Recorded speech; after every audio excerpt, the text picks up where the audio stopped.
Welcome to Taiwan Talks, covering the latest global news from a Taiwan perspective. I'm Albert Chiu.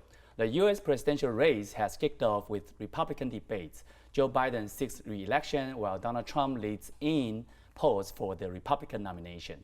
There are also signs suggesting a softer U.S. stance on China. What changes in China policy can we anticipate before and after the 2024 U.S. election? How should Taiwan's future president respond? Joining us for the discussion today are Liao Da-chi, Emeritus Professor of Political Science at the National Yat-sen University, and Chen Ping-kuei, Associate Professor of Diplomacy at the National Chengchi University. A very warm welcome to both on the show. Thank you, Professor Chiu. Yeah. Let's first of all take a look at the survey by NBC. Shows that Trump at 59% in Republican primary polls, far ahead of Ron DeSantis at 16%. Biden and Trump are poised for a rematch. Additionally, on the top of that, Robert Kennedy Jr.'s potential independent candidates could complicate the 2024 election, even though we know that this U.S. election is largely bipartisan.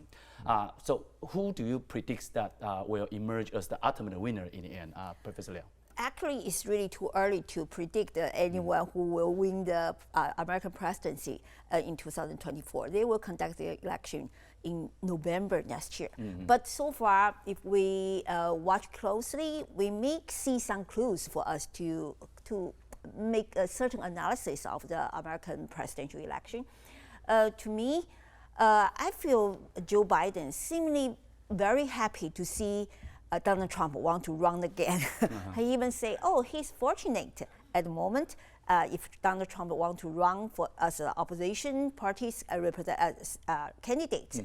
Why? Because last time, if not Donald Trump, Biden may not able to attract so many votes. The number one in American history, the vote he got. Donald Trump was second. The kind of a turnout rate in 2020 is the highest one in American historical records, 62 something. Yeah, it's very high. So that's certainly polarization for the two sides. For this time, I also think that for Biden, because of Donald Trump is running, also I think that Donald Trump is kind of 90% to can run on the behalf of a Republican Party because the other candidate, potential competitor, still quite lower in the popular opinion rate comparing to Donald Trump. If he attempt become the kind of a major competitor from the Republican, for Biden, he used the same strategy, try to portray Donald Trump. What can Donald Trump person look like? So far, Biden already send a message out. Donald Trump first is a threat to American democracy. He always play a role, try to above American Constitution. And also he tried to still accuse the kind of 2020 presidential election was stolen by Joe Biden. And also Donald Trump per se involving 4 criminal kind of charges, still waiting because even some, certainly, to a certain extent, he is behind the kind of events that a lot of people occupied Congress, try to do something, even try to block the Congress. Is kind of anti-constitutional. So I think that both Biden's kind of strategy to portray Donald Trump as a threat to American democracy, and Donald Trump per se involving a lot of criminal charge and the civil fraud. And also, I think the kind of, you mentioned Robert Kennedy, even he is a Democrat. His family also known as a Kennedy family, but he anti-COVID vaccine. So his vote might come from Republican supporters. So that's my kind of a sense. Yeah, that's a great overview of the competition between Trump and Biden. And what about Professor Chen? You think that you agree with her that Biden is in upper hand so far? So I agree that it is too early to predict the election result. The American presidential election usually begins at Iowa, Iowa, in January next year. Yes. So New Hampshire. Yeah. So that's what. But there are two things we can observe right now. First, Trump's support rate is keep rising. So it comes from 40-something% to 59 right now. So it's rising, and his opponent is declining. The second thing is that people doesn't like Trump too much. If you look at the support rate for Trump himself, it is 40 against 57. So if we're going to conduct a vote right now, Trump will lose the election.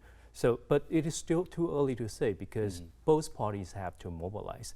As for Kennedy's participation, he already announced that he would participate as an independent. Now, the problem is, it was the Republicans who supported Kennedy and make it look like he will be a good challenger to Biden.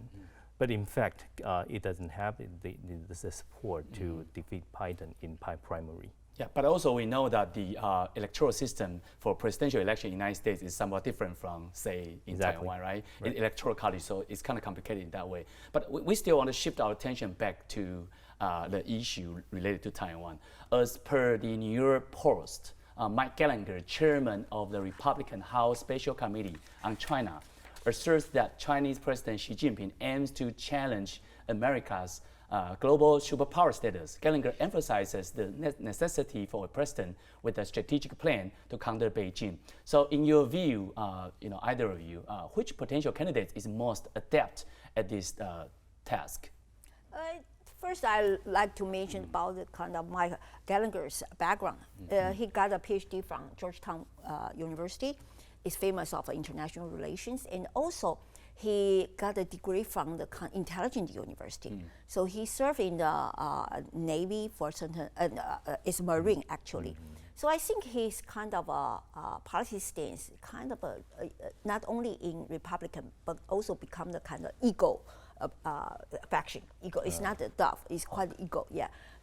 Assert American as a superpower, maybe at the best, permanently. Okay, so Gallagher says something, and also he actually only got 7 years experience in the House, so it's not a very experienced one, but he kind of got the respect from the Republican Party. He's asked about Xi Jinping's future, try to overthrow American hegemonic status in the world. I think to a certain degree, that's really, he tried to say something for that. But the kind of the very, very tricky part is he said we need to find a strategic plan to counter China. The strategic plan means a lot. And I don't think he is the kind of a straightforward, a kind of way to counter China by a war, try to avoid war. Strategic plan means no war, but we try to contain China or try to constrain China's development, and so we can maintain Americans great, right? So according to what I elaborated for the kind of details in what he said, the strategic plan. I think at least he didn't like have a war for the Gallagher. And secondly, he want the strategy maintain a U.S. kind of a hegemonic power. And we should ask, which potential presidential candidate is able to maintain U.S. kind of hegemonic power in the world? My sense is not Donald Trump. It's Joe Biden. Joe Biden. Yeah, Donald Trump tried to go back to the so-called American Monroe Doctrine or isolationism, try to withdraw from all kinds of international community and totally ignore climate change issue. So he cannot be a world leader at the moment. Even though he's strong, he say make America great again. Actually, is isolationism come back again. He's afraid of, he's hate of a kind of free market. Yeah. So I think totally we explain the kind of strategic plan carefully, and we understand counter means so many layers. To me, Biden's strategy, including both the soft and the hard line, both lines, and also know to deal with international issues better than Donald Trump. This is my personal perspective. Okay, I mean that's will be understood. But some might argue that Biden's sort of like establishment. Whenever there's a people outside the game, such as Donald Trump, come into the game, might has stirred in a big bubble for the establishment, and that is why when a country will be like Taiwan has a chance to be visible internationally. Do you agree with this kind of notion, Professor Chen? Well, I think Taiwan only become important because of this U.S.-China competition getting harder and harder, right? And it is pretty obvious that China has increased its military threat to Taiwan, and China's military power expands as well. That's why we have a lot of discussion on this. Now, I want to stress on something on the U.S. strategy. So the problem for a Republican is that even though a lot of people complain about Biden's strategy is bad and the United States needs better strategy, but the Republican never proposed a concrete plan either. Right. So that's why we cannot see how Republican will be different from the Biden administration in terms of its relations with China, in terms of its relations with Taiwan. Okay. Well, Mike Gallagher also warns of a heightened danger in the Taiwan Strait, very specifically and also concretely. After the 2024 election, particularly, if the Democratic Progressive Party (DPPs) in Taiwan wins, Trump promised Taiwan's safety if he's elected, while Biden believes, kind of consistent with your assessment, that China's economic challenges make Taiwan invasion unlikely. So, who is on the right track as far as the prediction, maybe Professor Liao? I think they are talking two different things. The first one, actually, from what I read, Gallagher tried to say if the Democratic Progressive Party take power again, right, win again, according to what you suggest here, then Taiwan Strait may be in danger because the kind of wars happen, the happening of war opportunities increasing. That's what Gallagher tried to say. But to Biden say, don't worry about that part. To a certain period of time, China's own problem already confound their ability to invade Taiwan. So don't worry about that long term. I think both, to a certain extent, I agree, yeah. And also for the Gallagher, like I just mentioned, his strategic plan to counter China, to me, my interpretation, not including war at all. So he tried to avoid any possibility of a cross-strait war happen in the near future. And he's worrying about Vice President Tsai's get elected if the situation. He tried to warning that. And on the other side, he tried to make the war not happen because he said if someone has that kind of risk, we should confine or try to give a warning. That's what my interpretation. But for Joe Biden, try to say, okay, don't worry about that part. I'm doing a good job too, because China now is facing its own problems, so many problems. So I think both say something regarding the reality. Okay. Yeah, to me also, I think China also doesn't want to have a war at the moment. All right. I also wonder why there are two different versions of the assessment in on the Capitol Hill or in the Oval Office regarding the contingency in the Taiwan Strait. I think Gallagher means that we need to be prepared. Yeah. So even though it is more dangerous, as long as the U.S. has the plan to deal with it, that's fine. But on the other hand, Trump promised that China would never invade Taiwan. That will be an empty promise, right? And at this point, Taiwan issue is certainly not Trump's concern because he wants to win the primary first. So I wouldn't say that we can put our hope on Trump at this moment. And I wouldn't expect that GOP will do anything different from the Democrats. Yeah, that's like a long tradition in U.S. Right. Yeah. Okay. Now let's kind of shift the gear a bit, talking about the China-U.S. relations. China's Vice Premier He Lifeng is set to visit the U.S., the highest-ranking Chinese official since Biden took office. Also, Foreign Minister Wang Yi is set to visit in October. So what do you think how this affects the Taiwanese elections, first of all, and what strategy behind these visits? I should just start okay, with maybe you go Professor. first. So Vice Premier He is responsible for finance and economics. So he recently visited Germany to discuss these issues. probably trade bans, tech bans, and trade barriers, things like that. So I expect that when he visits the U.S., he will discuss the same thing. He will focus on the same thing. In terms of whether China and U.S. will have more political engagement or whether they have this geopolitical competition, I think Wang Yi's visit will be more important. So the He Lifeng's visit in the future, in the near future, does that mean the trade war is over already between the United States, between the two superpowers? I think always a kind of the competition between U.S. and China in economic domain, always both cooperation competition. And also, even Kissinger warned the U.S. and China should not decoupling everything, and they should cooperate with some domains, especially AI issues. So I think that kind of they two try to compete against each other. Even United States, the representative from AIT, tell me the message, asked us to try to convince China, U.S. just want to compete. No sense to launch a conflict with China.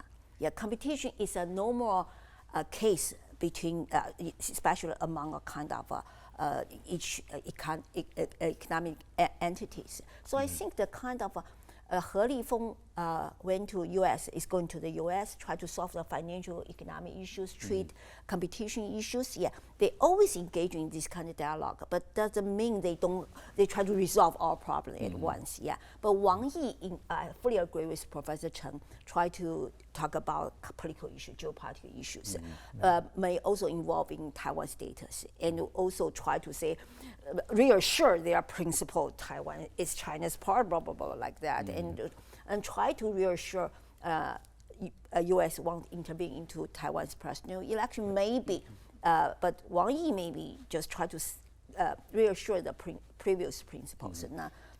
Because you say that influence Taiwan's election, I think never be that directly straightforward to intervene into Taiwan election.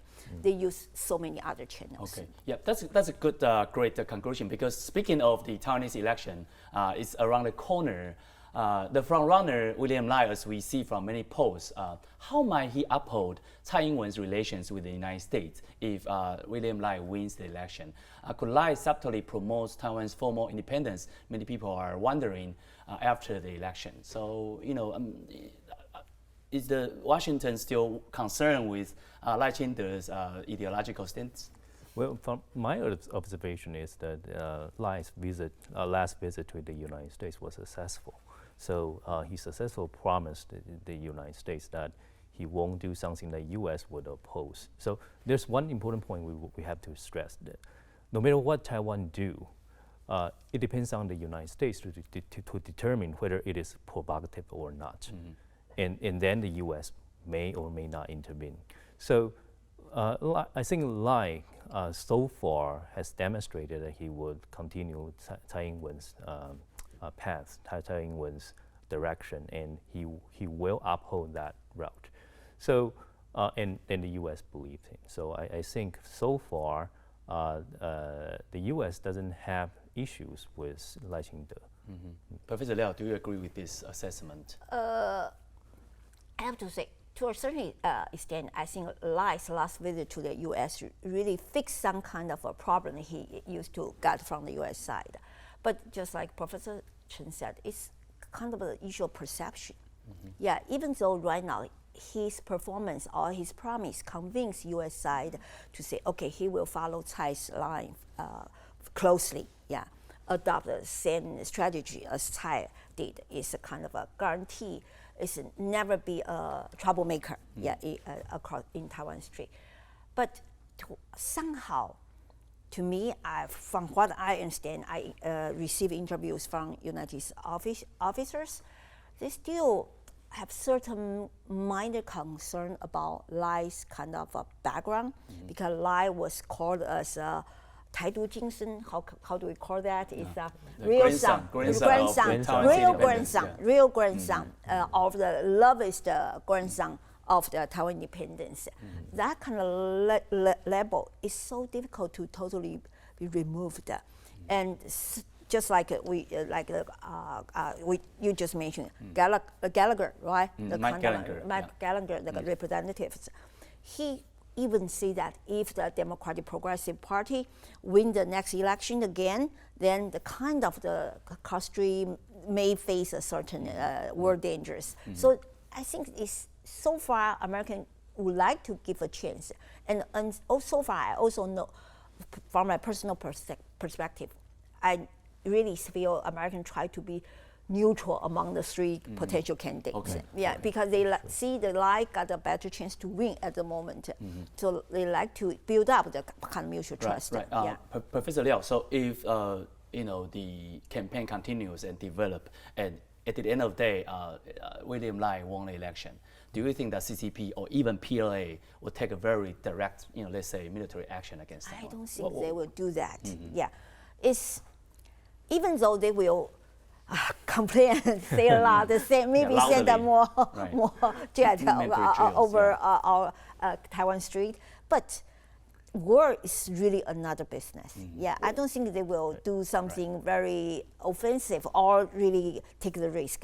They have to solve so many problems. And currently, mainland Chinese policy still try to make the two sides, Taiwan and mainland, merge together or fused together, but not through a war. The kind of the last strategy is kind of ultimately they have no way to do it, and they will adopt this kind of I think it's the worst. Okay. The kind of Professor Chen, what about you? Do you think that's going to be a PLA reaction? I think Lai's election, if Lai is elected, it will not provoke a PLA action. It will be something that Lai did do after he got elected. That may provoke PLA response. So because China needs an excuse, right? You may say that China always can find an excuse, but at this point, even if the DPP continues to win the election, it would not be a good excuse to launch military action against Taiwan. So I think it would, the election result will not lead to military tension. Okay, let's come back to the arena of the U.S. politics. So consider two hypothetical scenarios. In one, Biden is reelected for a second term, and in the other, Trump defeats Biden in the upcoming election. So how do you envision Cross-Strait and the U.S.-China relation involving under each of these two scenarios? I think if Biden got elected, the current kind of U.S.-Taiwan relation and also cross-strait situation will continue, for sure, right? Now, what kind of current situation is, from my observation, I understand Biden right now, his administration wants the kind of cross-strait to maintain peace, and also want Taiwan to play a role to represent, to communicate with for the U.S. and to the mainland, to explain U.S. kind of a strategy toward China. On the one hand, just like I said, on the one hand is competition. That's a kind of survival principle. You have to compete, especially in face of the market economy. And secondly, they also want to communicate, and they have no intention at the moment to launch conflict with China. But competition is forever existing. I think they want Taiwan to explain the situation to China too. They even consider, say, okay, you Taiwanese can speak English. So many people can speak quite well. So you should speak for us to a certain extent. Yeah, so maintain the current line. Yeah. Professor. So I think Biden will continue his policy, and but we will see more rapprochement between China and the U.S. However, I want to comment on Trump's election, because I'm curious about that too. Because that will be very unpredictable. Okay. Yeah, and we, based on what we have learned in the past, we cannot confirm that Trump really cares about Taiwan's security, and it is uncertain that what kind of attitude Trump will take toward China, because Trump will only take a position where he can get most domestic support. So it depends on the U.S. voter as well. What kind of U.S.-China competition they want to see in the future. But I can tell you that at Washington right now, both parties are very hostile and very very Polarized. polarized against Against each other. China. Okay, well, the final question is that, if, because we're talking about the chance of Biden or Trump getting elected, what about in Taiwan? What if the winner is not going to be William Lai, but Hou You-yi or Lai Ching-te, or even, Hou You-yi or Cohen's, or even any kind of combined tickets representing the two? How would that look like if they becomes the Taiwan's leader in the future? If you mean their policy toward U.S.? And how would the Taiwan Strait looks like? I think they the get kind of elected, maybe the one major things will be different between Lai's team and Hou Yi or Cohen's team. I don't know whether they can be united or not. Yeah, but at the moment, at least, better communication will come from Hou and Ke. The kind of a frozen communication, almost zero communication between the Cross-Strait, is current situation, maybe still the future one. That's a major problem. Yeah, that's my observation. What about your prediction? My observation is similar. I think if Lai is elected, this frozen status will continue, and it would do no good to China-Taiwan relations. However, if other two candidates, any one of them get elected, they claim that they can build good relations with China. Although we haven't seen good evidence of that, but at least you can expect that China will like these two parties, these two candidates, better than TPP's candidates. Okay, all right. Very insightful perspective from both of you. Thank you. Thank you. Yeah. In this episode, we've delved into the potential evolution of U.S.-China and Taiwan-China relations after Biden's first term. The identity of the next U.S. president, as well as the next Taiwanese president, will significantly influence this trajectory. Enjoy our show, leave us a comment on our YouTube channel, and do not forget to subscribe to the Taiwan Talks. Until next time, take care.